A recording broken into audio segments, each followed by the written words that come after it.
kapatid. Magandang gabi.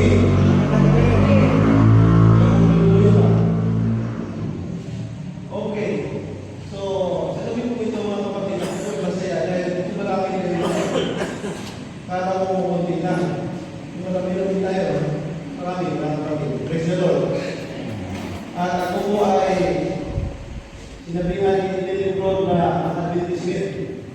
Kung tinignan ko mga kapatid, sabi ko kaya sino ba yung sa advertisement? Kasama na doon yun din. Tinignan ko mga people ito. So, lahat ng mga advertisement na dito mga kapatid, wala kang din dito kami. So, ngayon, ang pagsamo na binigay sa akin sa Council of Stewardship, Chapter 67. Alam niyo mga kapatid, ginawa ko ng konting na slides. At yung po nakalagay dyan ay mga extract po na mga babanggitin ko ngayong gabi.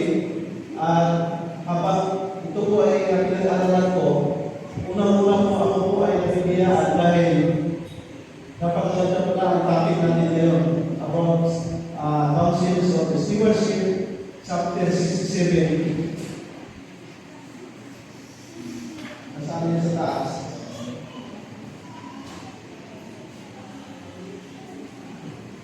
Nais na dito. Okay. So, before ako mag-start sa ating discussion, ang text ko na medyo dito sa ating discussion, mabasa po natin sa Proverbs 17:22. No? Alam niyo ito? Very hard, doing good, life, amazing. Ito ang ano. So, mga kapatid, ito po ako nabasa dahil ito fitted yan. So, pag-alala natin, ano po ang resulta sa mga tao masayahin? Marami po tayo matutunan yan sa slides na yan. Bago tayo mag-start sa ating pagulay-gulay, tayo po ay manalangin. Sa ating particular blessings to the people. So, isa-isahin natin ito mga kapatid. Dahil mayroon tayong matutunan dito. Okay. So, ano ba itong temporal blessings to the people? Pag sinasabi mga kapatid na people, may simbahan na Pinipuli Church, o Pinipuli Church, yun po mga simbahan na yan, yung mga sinisig sila. Yung Pinipuli pala, ibig sabihin yan, an act of sympathy, an act of generosity, marami, no? An act of kindness, lahat na pinakamabuti sa isang tao, yan po ang tawag pala ng Pinipuli. Okay? Kung nakitaan ka sa isang tao, na yung tao na yun ay pagkabait, binibulit ko lang yun. Okay? So, mayroon po pagpapala kung mayroon tayo yan. Okay? Nakikita niyo yung tatlong circle. Yung tatlong circle mga kapatid, or binibulit. Ito yung sinasabi ko kanina, no? Marami yan, yung tatlo lang, no? Sympathy, love, and spirit, Jesus. So, itong mga pag-uugali na yan dapat mayroon tayo. Diba? Yan po yan. Kasi, yung sinasabi niya na true, believe ibig sabihin, meron palang faith. Meron palang faith. Nakikita nyo sa mga vlogger, yung mga vlogger na yan, kapakita sila, pakyat sila ng luto, pagdala sila ng pera, ibigay nila doon, ano ang purpose nila doon? Ito kaya sila tumutulong. Marami pa, ang mga vlogger na ibigay sila. Pero, ano nila doon na maraming viewers, maraming alam ba ang palabas doon mga kapatid, para sila ang may mataas. No? Hindi ko sabihin doon. Pero dito sa atin, bilang nagtiwala ng Panginoon, iba po. Kasi ang resulta kasi dito, mayroong tinatawag ng mutual blessing. Ibig sabihin mga kapatid, kung ikaw po ay isang totoong believers, nandyan lahat ang mabubihan sa iyong katabihan para meron kang generosity, mapagbigay ka, ano po nangyari dyan? Meron siyang dalawa, yung giver at saka yung receiver. Ibig sabihin, kapag nagpapakita ka ng mabuting kabaitan sa tao, halimbawa, pinapakitaan mo ng magandang batasan, pag-uugali, anong response mo sa tao mga kapatid? Di ba, response maganda rin. Kapag ikaw po ay nagbibigay galing sa puso mga kapatid, sino po ang nabibigyan doon? Of course, yung nakatanggap. At ikaw po yung nagbibigay, meron ka rin biyaya. Ang sinasabi dito sa namin ni Dwight. Okay? Bakit po? Dahil ang iyong pagbibigay mga kapatid sa kapwa, ang tawag ko, dahil God simple kindness. Ibig sabihin, kapag ginagawa ko yung kabutihan sa kapwa, yan po ay babalik po sa Panginoon, in honor sa Panginoon, para mag-glorify natin ang Panginoon. Tama po? Tama ito sinasabi ni Dwight. Okay? Kapag tayo pala ay gumagawa ng kabutihan sa ating kapwa, mabibiyaan ang nakatanggap, nabibiyaan din ang nagbibigay. Dahil ginagawa natin ito mga kapatid para ito sa Panginoon. Okay? Mga kapatid, kapag ikaw ay tutulungin, hindi yung ikaw, hindi yung ikaw, nagbibigay ka dahil, ano po, reflection yan ng ating pag-ibig sa Panginoon. Nakuha niyo mga kapatid? Okay. Meron kasi iba na nagpapakita sila, nagpapaano pa, nagpapidyo pa na yan, mabait mga kapatid.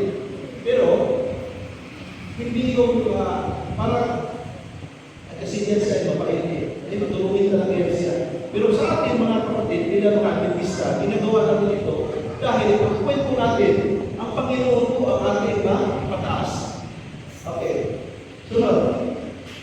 Healing blessing. Bakit healing mga kapatid?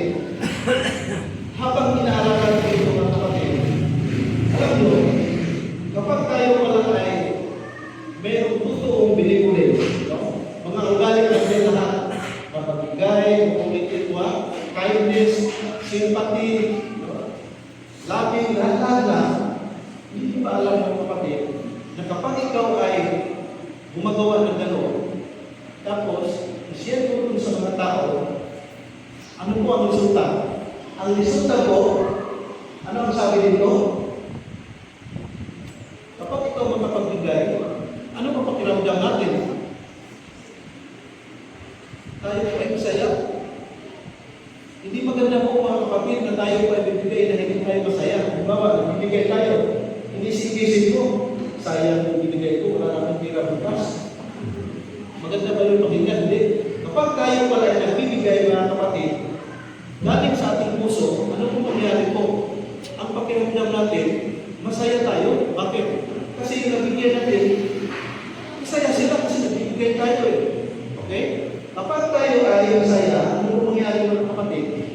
Ang mangyari po pala, kapag masaya tayo, yung sinasabi ko kayo na, very hard, do with good, like ability, ano po mangyari mga kapatid? Magre-reflect pala sa ating katawan. Diba?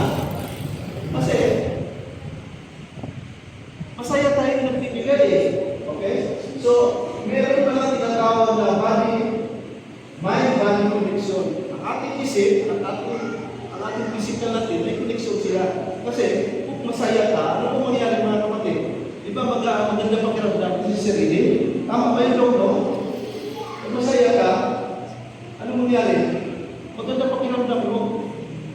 Ang sabi nga doon sa Harvard University at saka University of British Columbia, ang study nila doon, ang mga nagbibigay daw na masayang nagbibigay, nagre-reduce ang kanilang mga anxieties, ang kanilang mga stress, nagre-reduce.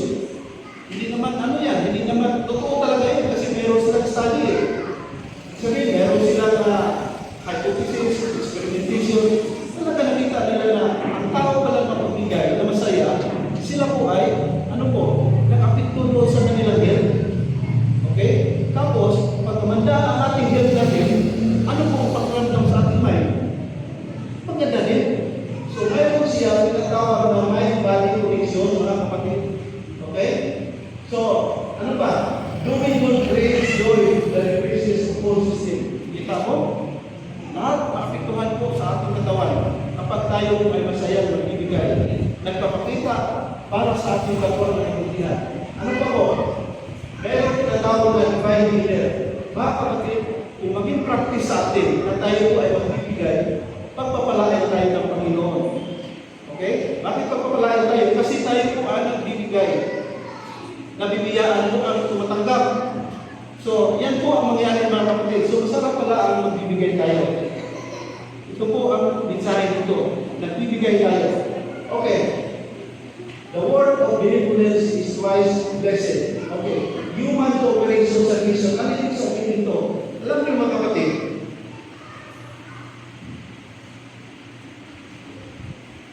kapatid, ang tao, kahit paano puputin lahat, pag talagang ayaw, step okay.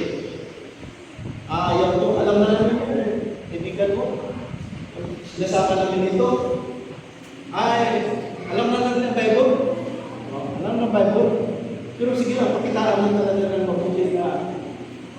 Pero isa din, pakitaan lang, pakitaan. Alam na mga kapatid, kapag mawin mo pala, pakitaan ang maganda, pag-uugali, no? Pag minsan, binibigyan mo na ng mga kakain, mga gano'n, yung pagka-prejudice niya na parang ayaw niya, matutunaw yun eh. Alam niyo, sabi ko lagi ko, tayo po ay kailangan mag-uugali tayo dito. No? Mag-participate tayo. Dahil, ang tao, mapakitaan mo ng magandang pag-uugali, yan tao na yan, ay kandidat mo yan, magkakaroon sa kaligtasan. Iniwala kayo. Hindi niya po kailangan sa atin na doktrina. Pakitaan lang pala natin ng mayos na pag-uugali. Kasi, sa pag-uugali, mga kapatid, dito na po mag-start ang salvation. Bakit po? Dahil na-break po dahil sa sobrang kabaitan na pinapakita mo, madali natin i-introduce ang salvation. Tama, no? O, tama. Kahit marunong ka sa Bible, kung ugali mo ay wala. Napakahirap. Okay. Dito mga kapatid, tinatawag sa twice blessed dahil reciprocal blessing. Ibig sabihin mga kapatid, dalawa talaga, no? Nagbibigay ka ng ano yung blessing mo, binibigay mo, yung nabigyan mo, nagkakaroon siya ng blessing din.